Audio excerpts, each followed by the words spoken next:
అటువంటి ఒక దుష్ప్రచారం ఏదైతే ఉందో, కల్తీ మామూలుగా ఇప్పుడు కూడా మనం చెప్తాం, మన బియ్యంలో కల్తీ ఉంది, లేకపోతే కూరల్లో కల్తీ ఉంది, ఇవన్నీ అవి ఎవడో ఉద్దేశపూర్వకంగా చేసేవి కాదు.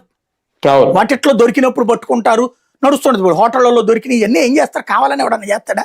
దాంట్లో ఆ కోణంలో నుంచి మీరు అనంటే అభ్యంతరం లేదు. కానీ పర్టికులర్ గా కావాలని క్రైస్తవాన్ని వ్యాప్తి చేయడం కోసం ఇలా చేశాడు అనేటువంటి, ఇప్పుడు ఎన్ని గుళ్ళు, 2,500 గుళ్ళు కట్టించాడు. అప్పుడు ఇంకో 2,000 గుళ్ళు అండర్ కన్స్ట్రక్షన్ ఉండగా శ్రీవాణి ద్వారా వీళ్ళు ఆపేశారు బిల్లులు. ఇప్పుడు వీళ్ళు కట్టిస్తామంటున్నారు. దేశవ్యాప్తంగా గుళ్ళ కాన్సెప్ట్ ఎవరు పెట్టారు?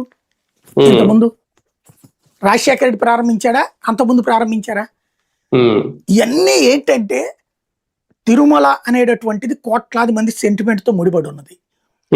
ఆ సెంటిమెంట్ నుంచి రాజకీయ లబ్ధి పొందాలనుకోవడంలో తప్పులే. మేము మంచి భక్తులం, అతను క్రిస్టియన్ అని చెప్పుకోండి, తప్పులే. కానీ దేవుడి కార్యక్రమాలని, దేవుడి కార్యకలాపాలని నెగిటివ్ ప్రచారం చేయడం ద్వారా, అతన్ని క్రిస్టియన్ కాబట్టి ఇలా చేశాడని చెప్పడం కోసం 5 సంవత్సరాల పాటు దేవుడికి అపచారం చూస్తూ ఉన్నాడు అన్నటువంటి దైవత్వం మీద అపనమ్మకాన్ని సృష్టించద్దు మీరు.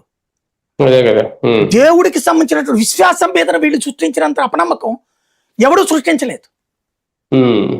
క్రైస్తవ సంఘాలు ఇన్ని సంవత్సరాలు చేయలేని తప్పు ఇప్పుడు చేసాం మనం.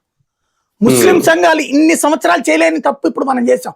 దేవుడి మీద విశ్వాసాన్ని వాళ్ళ వల్ల భంగపరచడం.